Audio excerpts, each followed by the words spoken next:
Fantastic Pixel Castle and Frog Pants Studios presents Word on the Street with Greg Street and Scott Johnson.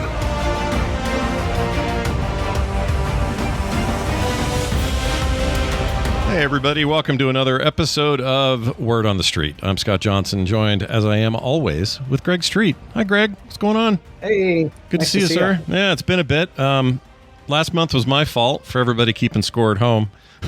We were supposed to have an episode, and it just happened to be a day where my main and my backup ISP, which, you know, professionally I do this so that we don't have outages ever, both of them decided to be down.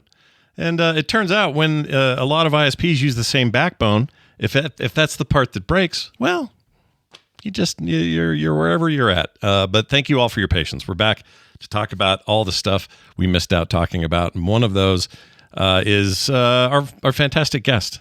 Her name is Juno, and she is head of production over there at Fantastic Pixel Castle. It is so great to have you here. Thanks for joining us.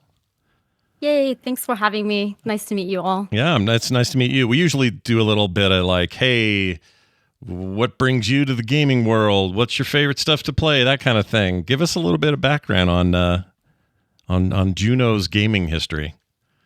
Oh gosh. So I grew up playing a lot of console games. My parents didn't really invest in gaming PC until I was much older. But I think I was around the time when I was graduating from high school. I found my friends playing Lineage on PC, and that kind of opened a whole can of worms. I started playing MapleStory, EverQuest, and eventually World of Warcraft, and that was it. Like, life changed since then. I joined the guild. I was still, ESL, ETL by then, but WoW really kind of opened my eyes and kind of helped me overcome my shyness to meeting people online and playing games and sharing experience with them. And from that point on, I applied to be a game tester and joined Blizzard Entertainment, and that started my gaming career. So that's why like MMO and WoW will always have, a spot in my heart. And here I am at FPC. Yep, and here we go to make a new MMO experience. I think it's great. Like, there's so many folks that we've had on the show that are working at the company, and for that matter, Greg, or for that matter, me as the host. We've all got this like weirdly shared background, not just with World of Warcraft, but the kinds of games we play, and then the kind of passion it sparked to drive everybody to either make it a career or to have a career sort of adjacent to it. Always kind of blows my mind. I was playing a little Age of Empires 2, Greg, over the weekend, and I thought of you multiple times. And every time a priest would convert somebody, I'd say, Greg had a hand in this somehow. So it goes way back. Roots are deep. Yes, sir. Age of Empires is so fundamental even to the game we're making now, because that was where I got the idea for the random maps. Is Age of Empires had random maps, and MMOs typically don't. So I'm like, well, what if we had random maps? Yeah. See? It all goes back to one of the greatest RTSs ever made by man. One of. Yeah. Oh. Well, thank you, Ensemble Studios, for giving us Greg. And thank you, Marine Biology, for giving us Greg. And your mom, too. Your mom deserves a little credit for giving us Greg. Shout out to my mom. Yeah. Good job, Mom.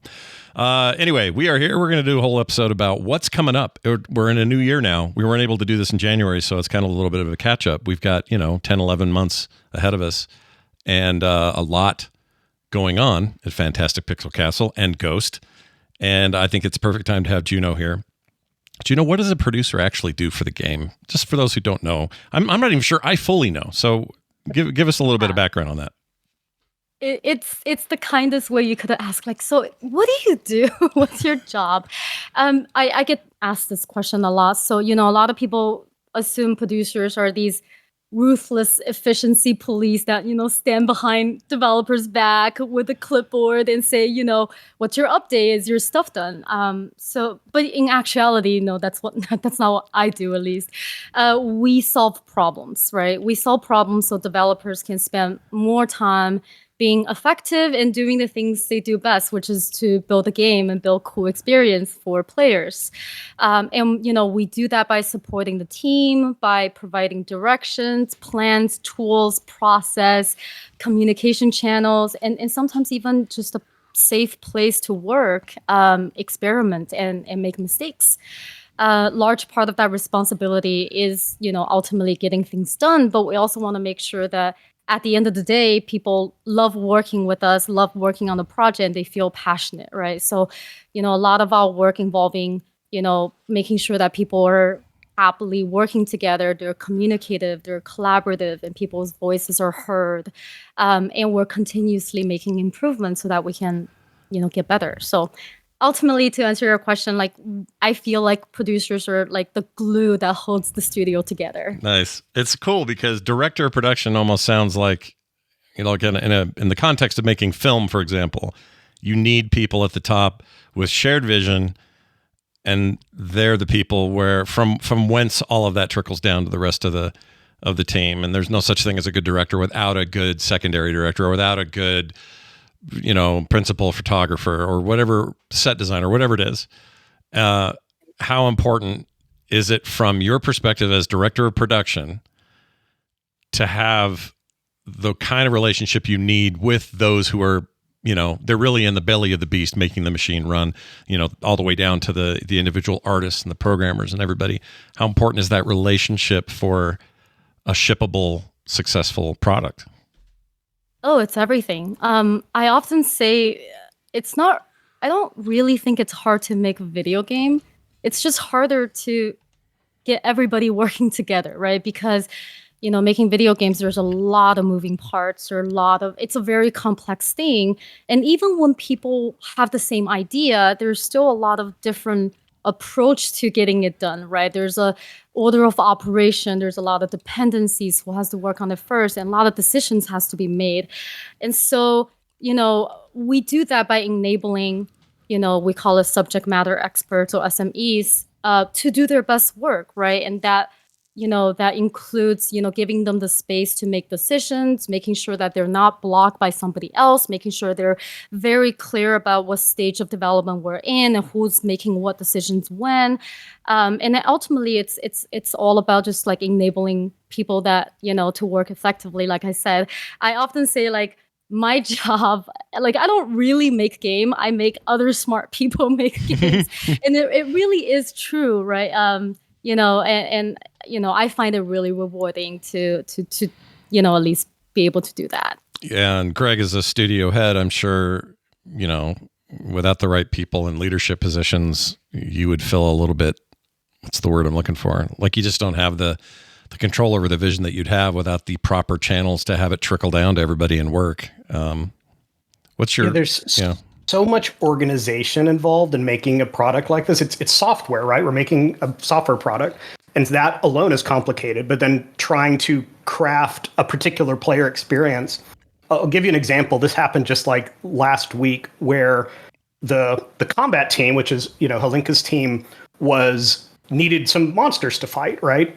And the world building team, which comes up with all the narrative and designs the IP, the world in which the game takes place, was also working on creatures. And we realized they were going in two different directions. Like, there was a creature we needed for narrative purposes, a creature we needed for gameplay purposes. And it was the producers who caught this and said, okay, everyone, let's stop and let's get together and let's talk about what is the order we want to build these creatures in. Otherwise, we would have made a creature that, like, the combat team couldn't have used, or the combat team would have kind of made their own creature that wasn't suitable for what world building needed. That's really what production does. A lot of, you think of it as like air traffic control, but it's a lot more than that. It's like translating all of these kind of nebulous ideas into, okay, we're actually going to like make something that has to go in a box. There's no boxes these days, but it's the actual executable that you need to like double click on and run the game. Yeah, I imagine that's a really great example to use, that particular example. They need monsters to fight because they're building combat, but they're not necessarily, not saying that Holinka, I mean, I know Brian pretty well, but I'm guessing he's not going to know every single facet of what needs to happen narratively for his combat to work within the structure that is being provided by the narrative folks, or, quest designers, or whatever it may be. And so if they don't have that perspective, then they're kind of left on their own, and they're kind of making a different game potentially.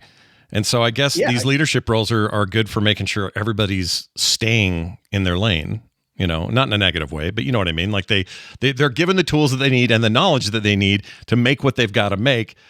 and you're going to be able to look at it and go, you and Juno will say things like, well, wait a minute, that doesn't match because these guys are doing this and they're doing that.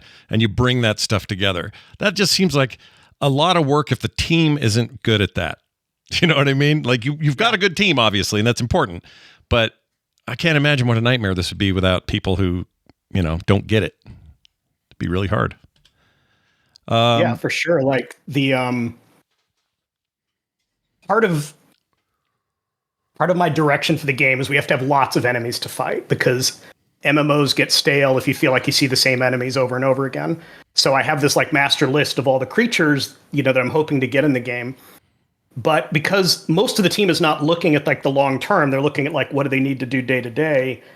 It felt like we're working on this particular monster. It's kind of like a basic humanoid to fight, and it looked like the combat team was going to ask for like 5 different versions of that creature, like the big guy that throws rocks and the little guy that swarms you, which is fine in a vacuum. But if you're like, okay, we're going to spend 5 models on this creature and we have 100 more to do, what could easily happen is you run out of time. And it's like, well, our first zone is awesome because we've made all of these creatures. The last zone, we ran out of time, so there's no creatures for that zone. So part of just kind of keeping the overall roadmap of the game in mind is, hey, team, we have to make all these other monsters. We make too many now, we're going to run out. So let's pace ourselves. Having this all happen remotely, Juno, is that an extra bit of challenge for you as far as, dealing with all these remote locations? I know you guys get to see each other a few times a year with your planned get-togethers and that sort of thing. But I imagine this is a bit of a challenge compared to, say, the Blizzard campus or something like that. It really is. I think there's advantage and disadvantage as well. So like, in the traditional workspace, you get a lot of value from in-person meeting, right? Like you can kind of reach alignment or consensus pretty easily, and you're able to like see body language and kind of tell people's kind of tone and mood easier.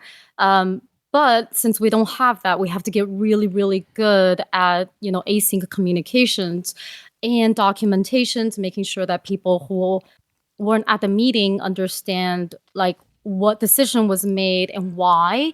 So it really challenged us to be even more organized than how things were done before. Sometimes it does take a little bit longer to reach, that alignment. It takes a few meetings or async, Slack messages. But at the end of the day, I think like this is how games are made now. Like, we're not the only remote studio out there. So we have to figure out how to do this really well because this is the new norm. Well, the new norm means 2025 is a big year for you guys. And there's a lot going on. I think it'd be fun to talk about what the game at this stage looks like and what production looks like this early in development. Clearly, you guys are building a lot of foundation. In your mind, Juno, where are we at the beginning of 2025? So we are at the beginning of pre-production. And, I'll give a little extra context on what that means. Usually a game or software will go through 4 major stages of development: prototype, pre-production, production, and then post-production or live service. And so each different stage has a distinct approach and focus. So, using analogy of building a house, prototype is like when we draw up a blueprint or we build like a little mock room and we're like, hey, is this a house we want to build? Does it look nice, right? Like, is it kind of interesting? And then we did that last year and, had great success. But now we have to kind of build a house for real, So we're laying, piping and plumbing, right? We're now pouring concrete and, we'll have to build room by room for reals this time. And that's the stage of pre-production that we're in.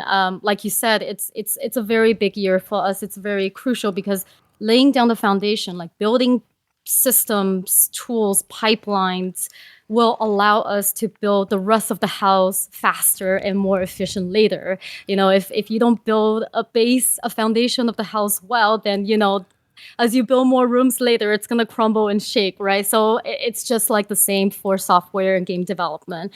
And so also like what type of things are we building this year is also important. oftentimes, pre-production is where we build everything, like one of everything. We want to prove out the riskiest part or the most unknown part of the game, and we want to kind of prioritize building that so that we can like de-risk ourselves and set us up for success later in production. So the term pipeline comes up a lot.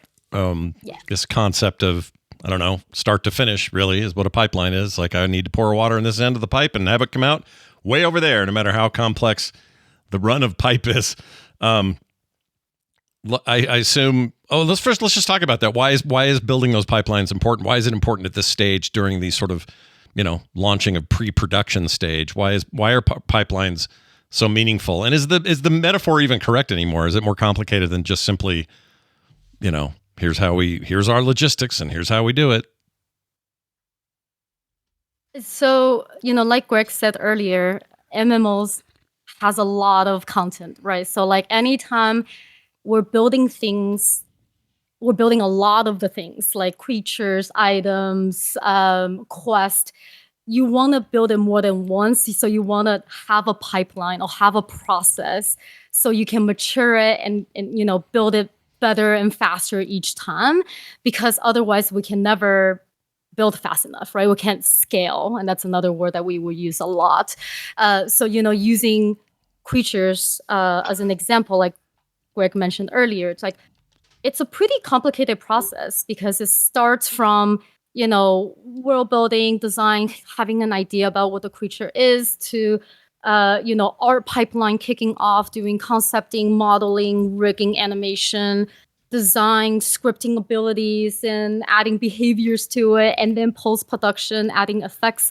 It's like dozens of steps, and they all kind of have to happen in order for it to all kind of work together. So, right now what we're doing is we're trying to build that first one, and we're learning through that process. So we know, okay, well, last time this part was really slow, or last time it took us a while to get here. So like, can we, improve communication? Can we move this ahead? Can we have the people that needs to make decision work on this sooner and maybe make a list so that we can avoid this kind of frustration next time, right? So that's why process and pipeline matters so much for any game, right? With lots of, when you have to do lots and lots of the things, and so I think the term pipeline still stands, right? You're essentially, something happens, and then at the end of the day, you get something else. And the stronger the pipeline is, the faster the things can move along the way, and you can make more of that. Yeah. Greg, do you feel like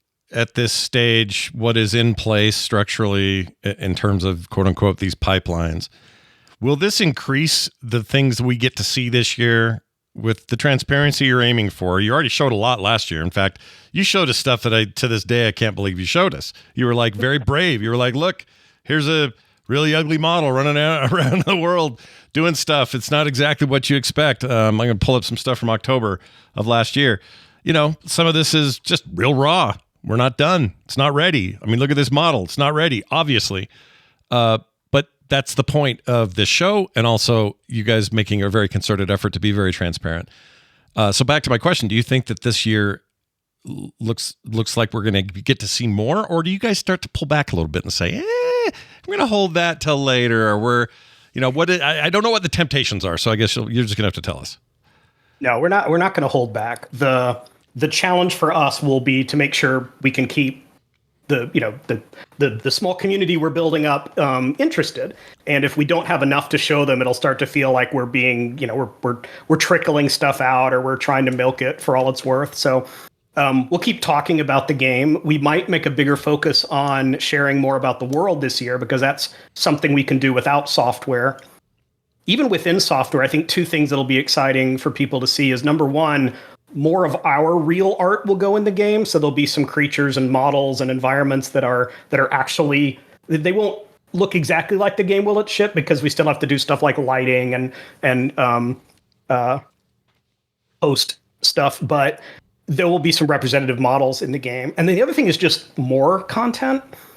Every MMO I know of is built as a giant database. So just imagine like a huge Excel spreadsheet that has every creature, every item, every spell, all of that has to be in that spreadsheet.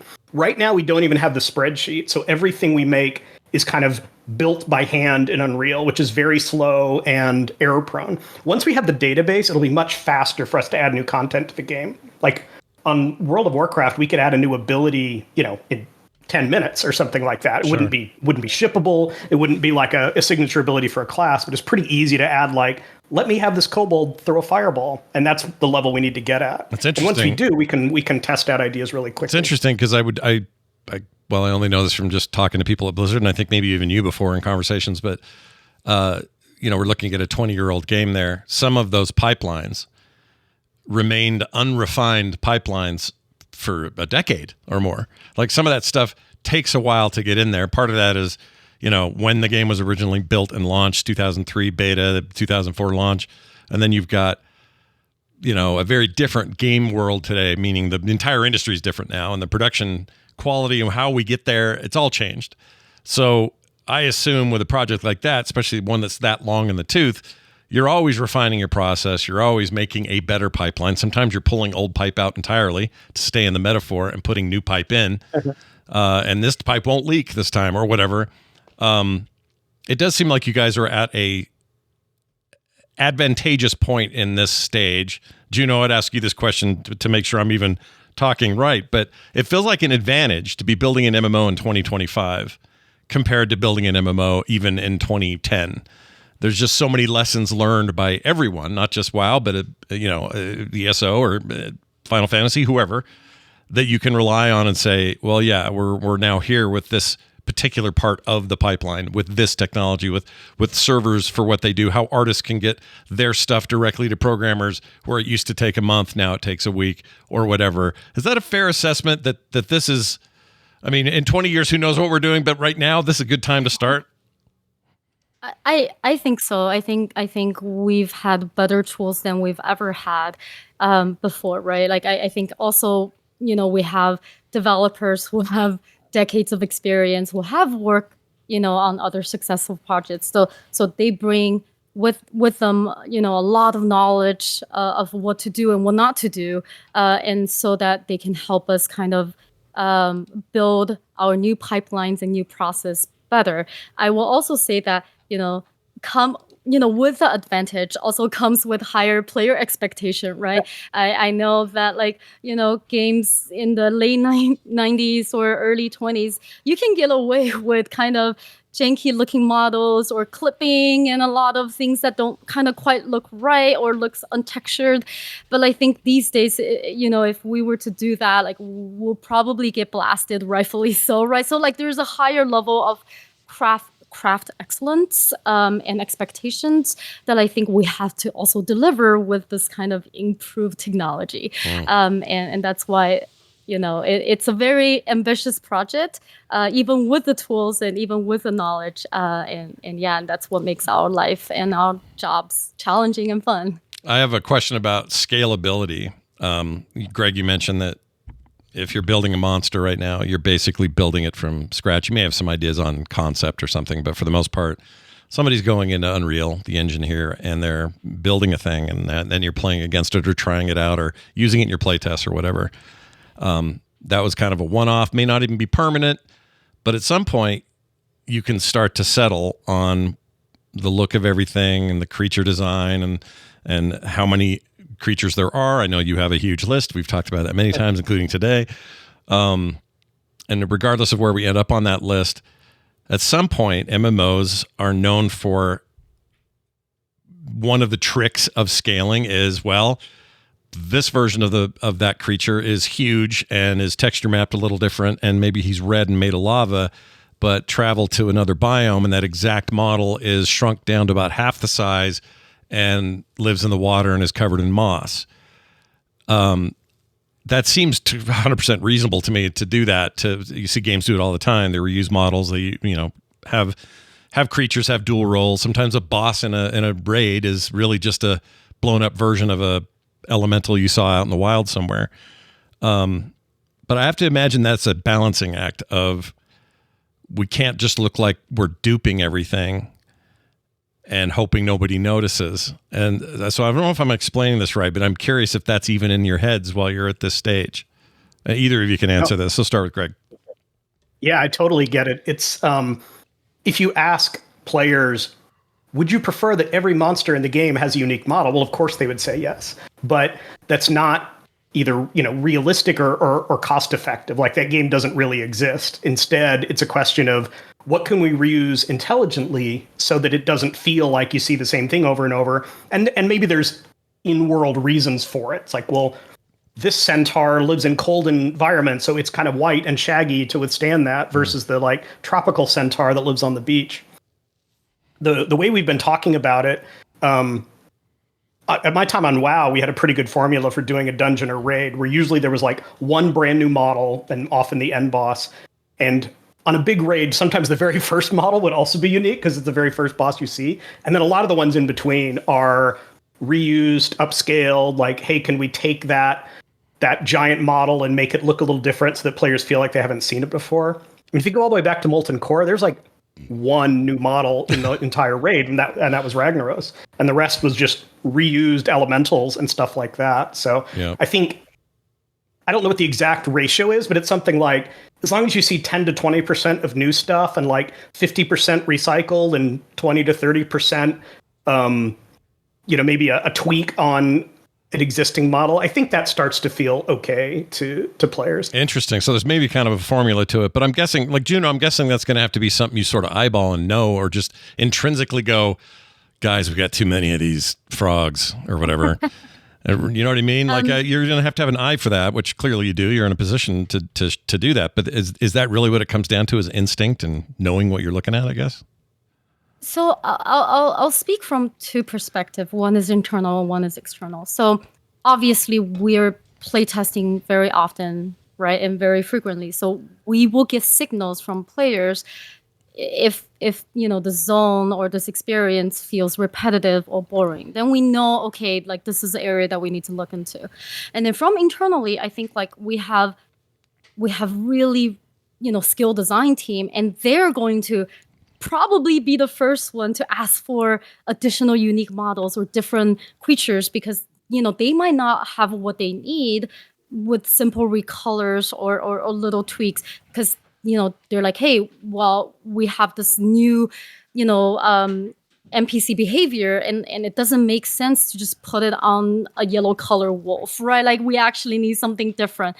And that's when we can like start the conversation. And like Greg said earlier, it's all about road mapping. It's not that we're going to constrain ourselves and say, well, we only get X amount of model and that's it. We can never flex. I think that will be production failure.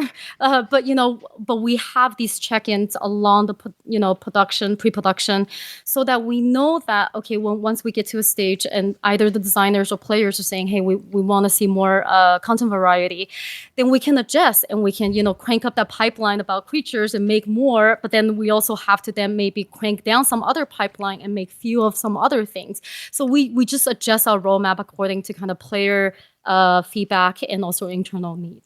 So in the case of almost any business, there's a term people use called, it's just feature creep. You hear it a lot, especially in software, especially in gaming. And sometimes you can have a really even complex foundation for what you're going to build, but over time, people like, I don't know, let's call him Greg Street, might call everybody one day and go, y'all, we need to have a three-eyed monkey in every zone, or whatever it is you say. And everybody's going to go, oh, shoot. Well, I guess, okay, sure, we can add this feature. And then someone else has an idea, or something else gets inspired by what you just did. And pretty soon you've got something's going to get cut. From a production director position, I guess we haven't gotten to what FPCs are going to be, but is it difficult to manage that, to juggle and know what needs to go when it needs to go and what we can add when we can add it?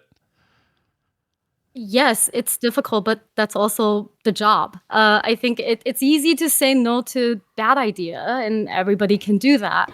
It's really difficult, but necessary to say no to good idea. And so how we go about that is, we set ourselves up with ambitious goals. We have timelines, we have deliverables, and we're very, very explicit about what is the minimum viable product, right? Like at each stage, we're like, hey, what is the experience we want to build for our players, and what are necessary, what are extras that we can have. And we're measuring our progress according to that. So when new idea comes up, it doesn't mean we say no immediately, but we need to evaluate. Well, is this idea better or worse than the good idea we're already having in our pipeline, like lined up, right? And we can then make a pretty informed decision about, we're really excited about this. Okay, well, maybe we don't do it right now, we do it soon. Or maybe this is so good that it replaces something that we need to do right now, right? And so like production's job is to kind of have these conversations so we don't just scope creep into oblivion and never ship the project because we have too many good ideas. And, we kind of keep everybody on track, but, have these kind of difficult but also very necessary conversations about trade-offs. Well, and Greg, you don't really strike me as somebody who would walk into a production meeting and barf out 1,000 things he wants everyone to do and then stomp out of there and go play golf or whatever. You're not that kind of leader. But who's to say that there's not something that's going to come to mind? You've got a wealth of multi-decade experience in the business, and you may want to lay on the table something huge. How do you feel about that kind of power? Like, are you worried at all that you're gonna just make everybody's day hard sometime before this game's over or this game's done and shipping? I mean, where I think our team's seniority and experience really shines through is in issues like scope creep, because that is absolutely what kills games. And I see, young indies where it's someone's first game company, you often see that where they get excited about a new idea, and pretty soon the game is so large that it's unmanageable. So like Juno said, you have to be ruthless, and it's hard and it feels mean sometimes, but the way I think about it is it all has to add up to 100 at the end. So if you want a feature to expand from 3 to 4 to 5 or 6, that has to come at the expense of something else. And we'll certainly respond to feedback and play testing. And if part of the game isn't good enough, we will work to make it better, but that has to come at the expense of something else. You can't just say, well, instead of it adding up to 100, we're going to squeeze in 110 or 115. Like, it's a pie chart, and when you grow one pie, something else has to shrink. And I really think that's the mature, experienced way to make games, rather than, hey guys, I had a great idea last night, let's throw everything out and do something new. Someone in the chat asked a question about the current state of the industry. They say, let's see, this is Cole Andrews, says, it seems like the industry is kind of hemorrhaging talent due to the layoffs. There have been a lot of them lately. A lot of big studios were built on young talent. What's going on, layoffs aside, that prevents juniors from being hired? So it's kind of a general question, but I think if we turn it to you guys, I would ask, is the recent shedding of talent in lots of areas, lots of companies, is that a boon for a small studio like you that is ramping up to add new positions over time, and you're going to have feelers out there? Is that a double-edged sword where you're like, oh yeah, some good people are now available to come apply? We've definitely benefited from it kind of being to be crude, a buyer's market for game studios, because there's so much talent out there. Also, the question of stability is a different one now. It used to be that like a new studio would have to be competing against all of these very stable giants, but there are no stable giants anymore. The Activision, Riot, Blizzard, like they all had huge layoffs too. So You're kind of not safe anywhere, which makes taking a chance on a new studio a little less crazy. Mm-hmm. Now, that said, we aren't yet in a position where we can really hire junior people. Like we said, to get something in the game right now means like going into Unreal and building it in Blueprint. So someone with 1 or 2 years of experience is going to struggle to do that. They're going to say, I have this great idea, I don't know how to get it in the game. Right. Hopefully, once we're a little farther along and the tool's more mature and like implementation is not the barrier to getting your idea in the game, is when we'll be able to go a little broader and pick up more junior people. Now, I'm also hoping the industry's recovered some by then too. Yeah, right. That's what I hope. I think we can all hope that right now. Juno, this is like a total record scratch moment where we change gears, but everyone's noticing your awesome dog, and I just wanted to point out that your dog looks great. Look at your happy dog laying there. Oh, thank you. Oh my gosh. Seems very content during the podcast. So for those watching the live stream, Lulu, and she is she's a professional napper. I want that job. Can I have that job? That'd be great. Might do that later now. Thanks, dog. You inspired me. All right. I would another question I would ask would be how focused right now. We talked a lot about Blue Zones last year. So how focused are we on Blue Zones and their production and their pipeline? Because Blue Zone's obviously a huge part of what this game is. Can you speak to that at all, Juno, in terms of overall production effort? Yeah, interestingly enough, I'm actually I'm the team producer for the Blue Zones team, so it's a good question for me. Blue Zone will remain our focus for pre-production, just because it's kind of our innovation, right? So there's still a lot of experiments and we call them spikes that we wanna prove out. So you'll probably see a lot more content going into the Blue Zone. You will see us trying to experiment with different ways players can go through a Blue Zone, right? And to make it kind of constantly engaging time and time again. So, I think Blue Zone is gonna be a constant investment for the studio, and not even just in pre-production, but pre-production and beyond. So define spikes a little bit. I love I like your inside terminology. I always like this when I talk to studios or devs, even single game devs, games that are made by like one person, maybe one or two people. They always have a language about the production a little bit. And you just mentioned the word spikes. What that brings to mind, obviously I'm going to let you define it because I have no idea for sure, but what that brings to mind is like moments of emergent gameplay in front of me as a player to engage with. Is that what you're talking about? A little bit different. So spike in the development is like kind of a time-boxed experimentation. So think about it as like, hey, we have a new idea. Let's say we want to make a puzzle, a traversal puzzle here. Then what we can do before we kind of invest the kind of people and tooling to make it a pipeline, we do a spike. We do a very short, like let's just 2 weeks make something so we can test to see if this idea is good or not. So spike is used as for production as an experimental spike. Right. Okay, that's cool. I like that. Are there do you have other internal terms? Like I see the term work stream. Greg, what is work stream? What does that mean? I like that. I guess it's kind of similar to a pipeline. It's like how we all work together to get something, in the game. Like you can think of a waterfall work stream is where a concept artist draws a monster, a modeler makes the monster, an animator animates the monster, a designer spawns the monster and gives it stats and things like that. That's a very linear work stream. Those aren't ideal because it's hard for like different groups of people to be working on something at the same time. Okay. Interesting. I love this. I don't know why I like that stuff. I just like it. It's like little code words you guys get to use and none of the rest of the world knows about until we expose it right here on the show. Some are really silly. So yeah, if I can send you a list later. I would love to see more. I don't know why. I don't know why it fascinates me. What's the silly one? Oh my gosh, like swag.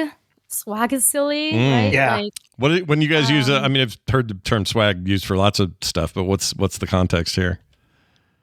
Gosh, I mean, it all in all means like it's a BS estimate, right? It's like it's like a guesstimate. It's like if you think about the level of confidence for estimation, right? Like something more accurate versus less accurate and like hand wavy. Swag is like kind of on that bottom spectrum of we kind of know what it is, but it's kind of a guess, right? Yeah. So that's what we call a swag. No, I love that. MMOs themselves are such a great place for language. Like you how many of us know what it means to aggro something? And where did we learn that?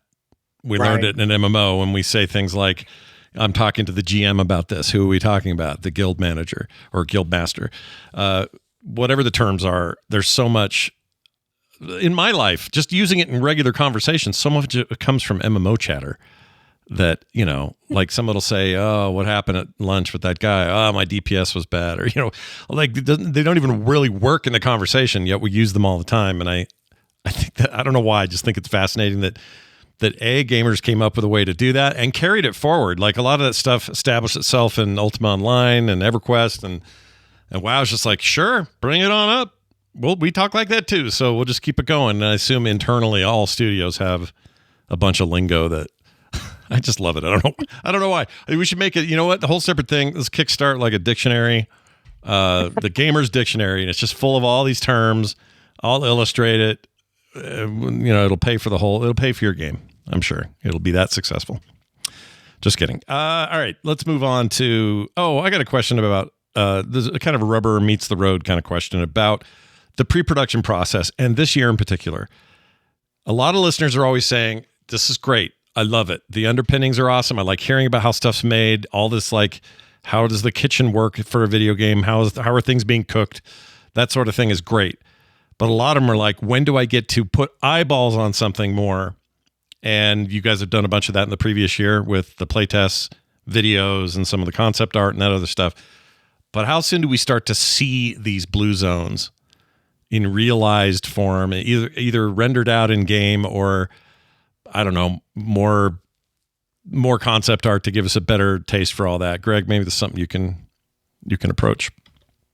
Yeah, one feature we're working on right now that might be worth sharing is we're hand creating a blue zone at like production level quality. So that way we can tell the blue zone team, make sure you can create this, but procedurally, randomly. Mm-hmm.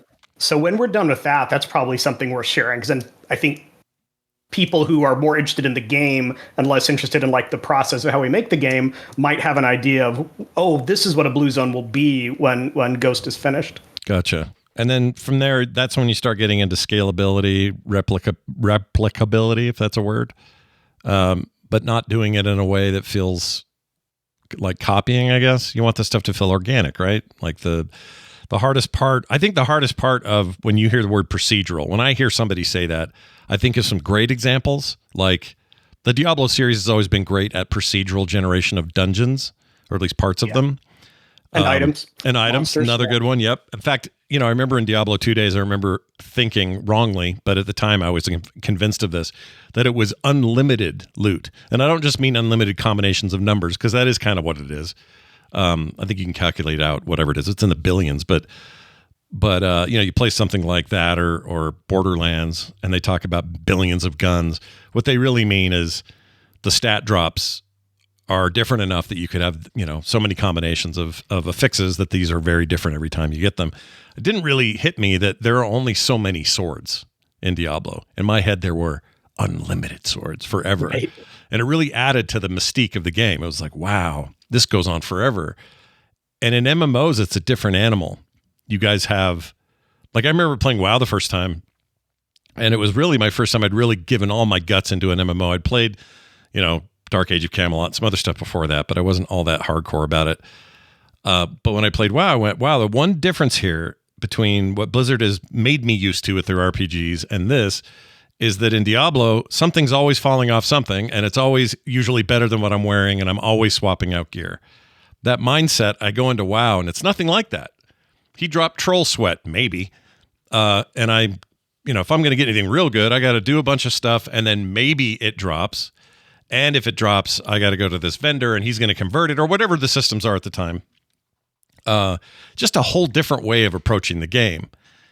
Is there any, this is a big question, and maybe we can't answer it, I don't know. But is there any plan to make that part of the game feel more procedural or more vast? Or are you looking at like, okay, there's a set and it's these items and you're going to aim to get those this season, for lack of a better term, that sort of thing? I don't know how much of that you can answer. Either one of you, please. Yeah. It's a really interesting philosophical question, because on the one hand, Diablo is really fun because loot is constantly dropping. On the other hand, it can like really interrupt your gameplay of like, okay, a helmet dropped. Is this better than my helmet? Is this worth like going back to town and gemming and stuff like that? And some of that is awesome. It's always fun to get a new item, but it can, if the rate is too high, and then the second you gem that helmet and you go back out and another helmet drops, you're like, okay, that wasn't fun. Like, let me go like kill some monsters first before I have to go through that whole routine again. Right. But the opposite extreme, I definitely know what you mean. Like, imagine World of Warcraft when you're at endgame and you're running a lot of dungeons and you get called out to do a daily quest, you know nothing interesting is going to drop. Like you barely look at the loot because it's going to be, gray items, vendor trash, maybe some low-level reagent. So I think there's a sweet spot where there's always a chance something fun will drop even from a trash mob. It can't be too high a chance or people just go farm the trash. I think classic Warcraft was a little better at this, where you occasionally did get a really good, even a purple item off of just killing something in Searing Gorge or whatever. It wasn't just about, if I don't step foot in a raid, there's nothing interesting for me. Yeah, there are, I guess, rare world draw. I got a mount not long ago that was super rare. I even forgot what it was, but it was a hard to get one. It wasn't even on my radar. It just happened. And that's a great feeling. But I also think because you're talking about a massively multiplayer game, where everybody's hanging out, right? It's not as easy for, Bill to get his thing and saying, see you guys, I got to go to town and tweak this, or I don't want to keep playing. I mean, I need to see what this item's worth. That just slows everybody's game down if you're doing group play. You summon me back. I need to go reforge this and enchant it and stuff like that. Yeah, and that's a little weird. But also, it just seems like the blue zone, I get wrapped up in my own head about your blue zones. The blue zones are an opportunity maybe for... how do I explain this? In a Diablo Rift in 3, you would go into those rifts. Maybe it was the higher end rift, and I forgot the name of those, whatever they were called. But anyway, you would go and you couldn't tweak anything while you're in there. In other words, whatever gear you had on, you had on. Whatever you collected, great, you had it in your inventory and you could take it back. But you just kind of had to deal with whatever you dealt with what you had with you. And maybe you could equip something better, but you couldn't leave and do anything or else you would blow the thing. Any chance blue zones are that, where, you know what I mean? Like you can have more of that randomness because if you limit people's ability to hearth out of there or go do whatever they got to do, I just realized I'm having a pitch meeting in a one of your meetings here, but is that kind of thing on the table at all? Yeah, I think a couple of ways to answer that. One is currently a blue zone takes like 45 minutes to an hour. I don't know if that will last until we ship, but it's a pretty good session length so that there's not a lot of pressure to hearth out, not that we have hearthstones, and then come back because you're going to be done and you can just kind of save up all of your stuff that you want to do in town for when you're in town. The other way to answer that, though, is we talk a lot about all of these modifiers that you can apply to Blue Zone. Think of it kind of like a roguelike where this run, there's this tweak that changes everything.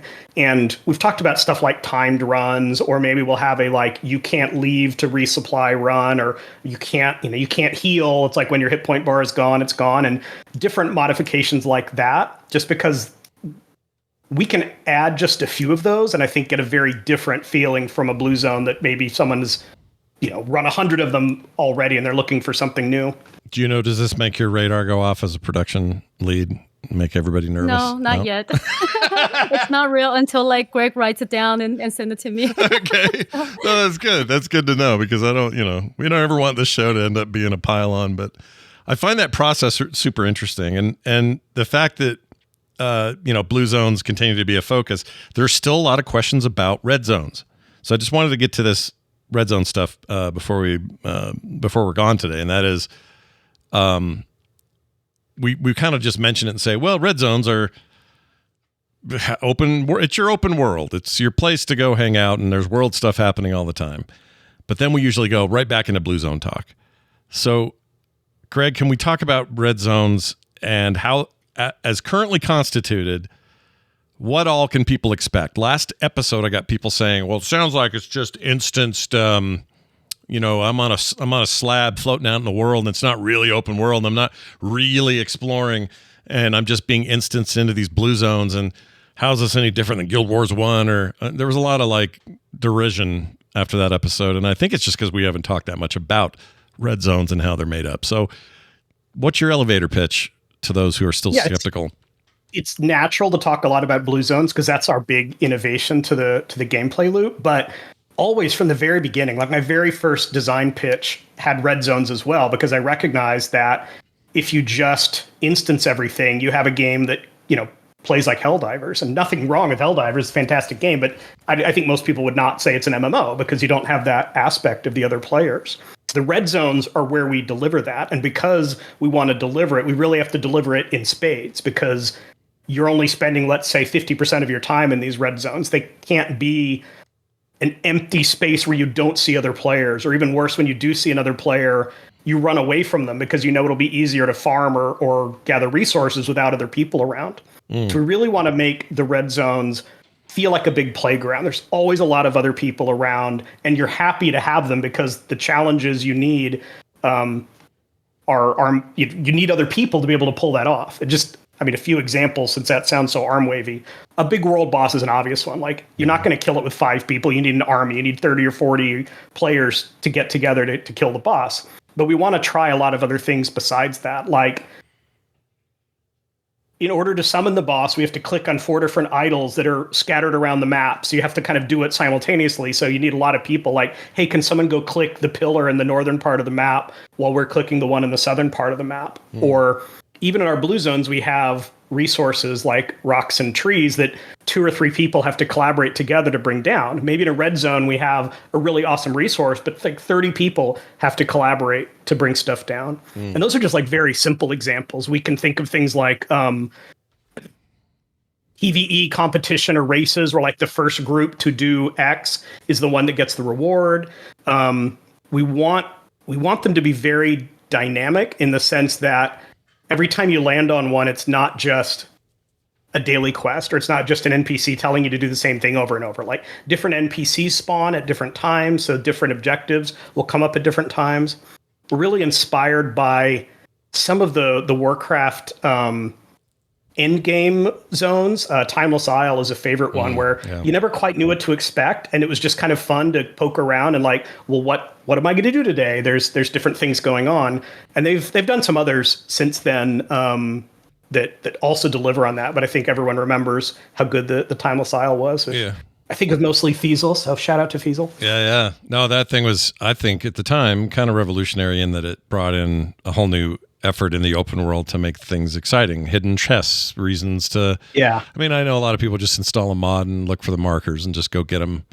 But I liked the sense of this world's got stuff in it and I got to go deal with it. And it sounds like... I don't think the mod will work for us because we do have all of this random generation tech. So for us, the chest can be random. And when I say random, it's not like there'll just be a chest lying out of the open. It's like there's lots of different cool places, and the algorithm is smart enough to find cool places to hide chests. So you will have to go out and look. It's not just going to be as simple as like, well, I know it'll spawn in one of these 5 locations, so I'll just make the circuit. That'll go a long way, I think, to make it not feel like you're just in a public lobby waiting for content that is beyond the lobby. Obviously that takes a lot of there's a lot of factors to that. There's story, there's, like you said, what you're doing in the world, all of that stuff's going to matter. But I think if players can go in there and just feel like, yeah, this is the world. Sometimes in this world, I'm going through a portal to do some crazy stuff with some friends that I've never seen before. But when I'm here, I'm not just waiting for the next one of those. I've got a world to be in and explore and take part in. I think that I don't love this comparison because I think it actually does blue zones. I don't think it does them enough justice, but imagine blue zones is more like dungeons. They're like smaller, shorter things that you jump into with a pre-made group or with your friends. Our blue zones have a lot more exploration than a typical MMO dungeon. But then the red zones are more of the outdoor world zones. It's just, instead of questing being this kind of thing you're rushing through that's not really very challenging, where you're kind of avoiding other players, it's much more of that kind of, I'll say it, the Gates of Encourage feeling, where everyone is kind of running around Silithus trying to collaborate to pull off these big events. Yeah. Oh, the crashes I experienced that time. That's why I didn't want to go there. And it's not about collecting 10,000 linen or fighting bosses that are so big you can only see their ankles. But despite all of that jank, I think, Blizzard would say it definitely, the idea was a lot cooler in the execution, and people still love thinking about, I was there, and I would just kind of show up to see what was happening, and having lots of other players around. It's really important to us that we funnel people into those, because if they ever feel empty, then they are just going to feel like Blue Zones over again. Yeah, technical challenges aside, there was something very, very cool about that, and they never quite it was really just ahead of its time. It was great. They never quite matched it again. Partly technical reasons, partly because they phased a lot of things. Like there's a bunch of stuff you could say about why or why not, but at the time it was something really special. So if those kind of world events happen and they have that feeling of like, man, look what we did as a people, not just as 5 dudes, I think that's going to make all the difference. Progression, huge part of MMOs, obviously a big part of Ghost moving forward. It's an MMO, it's an RPG. You're going to want to level up. You're going to want to improve. Your skills are going to go higher, all this stuff. Juno, where are we on that front, in your opinion? Or, I mean, obviously we're still pre-production here, but what can you say about where everybody's head's at and where things are headed in terms of progression in the game? I know I was told not to make promises, but I think it's safe to say that I think players are going to start seeing hints of progression in our upcoming playtests, because, like you said, progression is such a fundamental, incentive for people that likes to play MMO. But also progression is something that's really hard to build in isolation, right? Because there's so many different types of progression, right? There's skill progression, people level alts, they're all progression, story progression, collection progression, gear progression. There's all these different types that obviously takes those systems to be like spun up first before we can then tie them together and then put them behind some kind of progression avenue, right? So like we're basically building all of that, but we're starting to kind of to put some progression related experiments in our future playtests so that we can ask the question like, hey, does this feel good?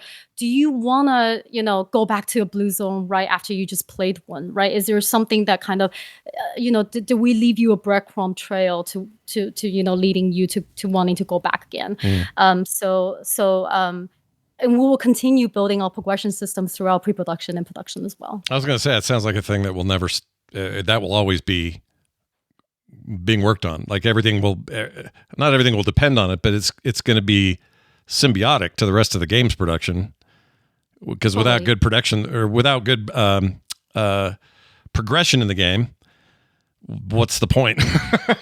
You know what I mean? Like it's an MMO, for hell's sake. So I guess that's going to always be tied to this process from now till you guys are announcing a release date, I would imagine. Totally. And we'll probably add new progression systems as well, right? Like, and as a MMO purist, can I even call myself that? Like, I that's one of the reasons why I love MMO, right? Like, it's not just about progressing your character power, but it's about, I love fishing in WoW, right? So it's adding different types of progressions and linking them together so that people of all types of motivation can experience the fun in our game. And we're not saying this for sure fishing, everybody, but maybe we are. I don't know. I don't want to. I'm pretty sure we'll have fishing. Yeah. He said it. I didn't. Okay. Yeah. If Greg says it, we're all good. It's not in the game yet, but No. I imagine we'll add it. Well, we talked about a lot of stuff here. We don't have much time left, but I did want to ask you, Juno, if you had any advice for just imagine there's some I don't know, some high school kids, some young man, some young woman, somebody out there going, man, I'd like to be a production director in video games. Do you have advice for them on what it would take? I hope you're right. I'll bet there is. I often say that.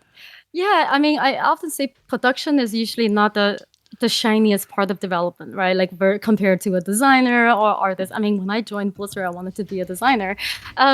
So what of advice is, pay attention to what type of work excites you. And, if you're the event organizer for your family and you're the one to put trips ideas together and budget everything and making sure that every day you have an itinerary, maybe you should look into production role.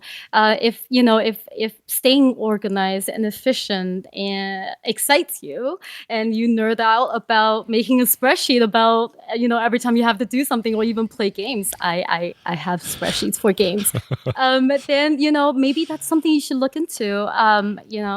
And for anybody who's interested, shoot me a message on LinkedIn. I'll be more than happy to talk you through it. Oh, that's great. It's super nice of you. I know we've got to have some listeners who are interested in that part of this career. And that's the thing people forget sometimes. It isn't all just concept artists, designers, and programmers and server people and whatever. It's not even all Gregs. Sometimes there's, these really cool in-between jobs you don't even really think about, but they're crucial. And I don't know. It sounds like fun to me, actually. And I'm not even that organized of a person, but it seems like a good time. Well, it's great having you on. I'm really glad you were here, and I look forward to having you back. So thank you, Juno, for being a part of this. Thank you for having me. For sure. Greg Street, always a pleasure, sir. Anything else you want to add before the folks leave for another month? This is my favorite time, I think, of making. We're in the phase that I enjoy the most. Like, I don't actually love prototype because to me, it's. I think I told Juno the other day. It's like when you're a kid and you draw your dream house and it has like a swimming pool and a submarine base and a telescope and a shark tank and stuff like that. It's like I feel like prototype is like that sometime when it's like there's no constraints. Everyone's like dreaming really big. This is the part where we come back down to reality. It's like, okay, what are we really making? And it's a lot of hard calls and you get, people's dreams get crushed and things like that. But then you have an idea of like, okay, I can see the actual game. So I really love this phase. Well, I am very glad that we get to be a part of it once a month and talk about it here on the show. If you've got questions or thoughts, please keep them coming to us. You can go to fantasticpixelcastle.com for all things Ghost. If you're looking for the podcast specifically, it's over at frogpants.com/street. If you're just using Apple Podcasts or Spotify or whatever, just search for Word on the Street and you'll find it. And if you'd like to send us your messages and have them read on the show, 801-471-0462 is our text line. You can also do voicemails there, so it's entirely up to you how you use it, but use it frequently and often, which is the same thing. So I don't know why I said it that way. All right, that's going to do it for us. Thank you all for listening. We'll be back next time with more. We'll see you then.